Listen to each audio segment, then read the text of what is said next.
But when you are looking on anyone as a friend, when you do not trust him as you trust yourself, you are making a grave mistake, and have failed to grasp sufficiently the full force of true friendship.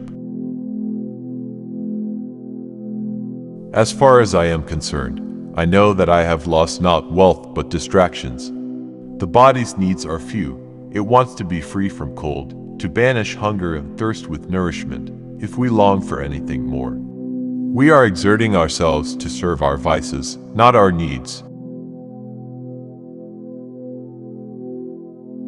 Can anything be more idiotic than certain people who boast of their foresight? They keep themselves officiously preoccupied in order to improve their lives. They spend their lives in organizing their lives. They direct their purposes with an eye to a distant future. But putting things off is the biggest waste of life. It snatches away each day as it comes and denies us the present by promising the future.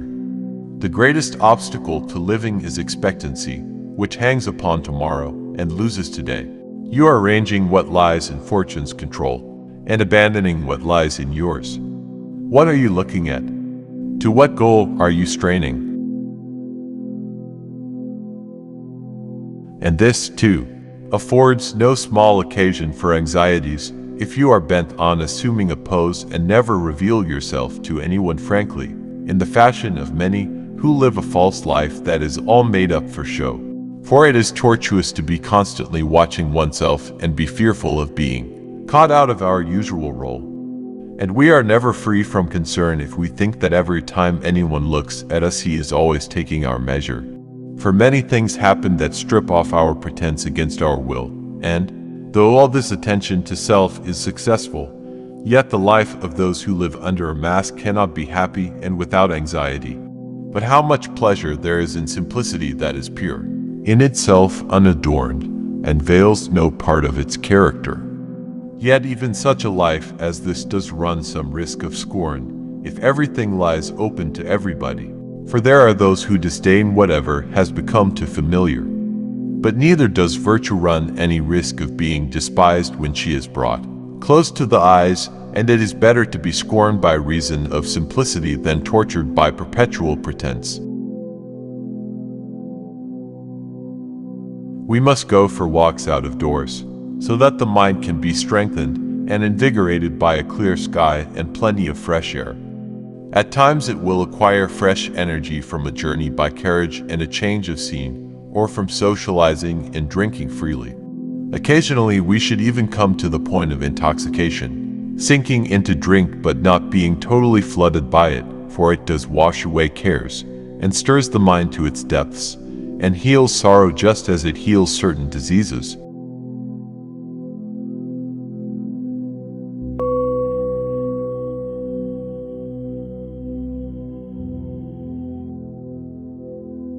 These reasonings do not cohere. I am richer than you, therefore I am better than you. I am more eloquent than you, therefore I am better than you. On the contrary, these rather cohere. I am richer than you, therefore my possessions are greater than yours. I am more eloquent than you, therefore my speech is superior to yours. But you are neither possession nor speech. Sickness is a problem for the body, not the mind, unless the mind decides that it is a problem. Lameness, too, is the body's problem, not the mind's.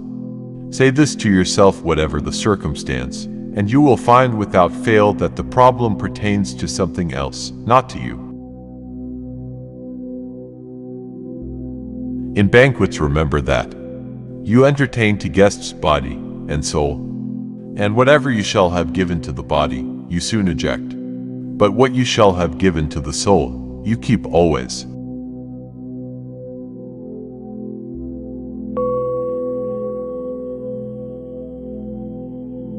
Do not think that what is hard for you to master is humanly impossible. And if it is humanly possible, consider it to be within your reach. When you rise in the morning, think of what a precious privilege it is to be alive, to breathe, to think, to enjoy, to love. Asia and Europe, tiny corners of the cosmos. Every sea, a mere drop. Mount Athos, a lump of dirt. The present moment is the smallest point in all eternity.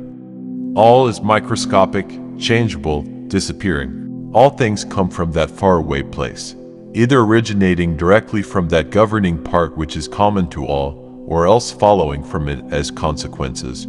So even the gaping jaws of the lion, deadly poison, and all harmful things like thorns or an oozing bog are products of that awesome and noble source.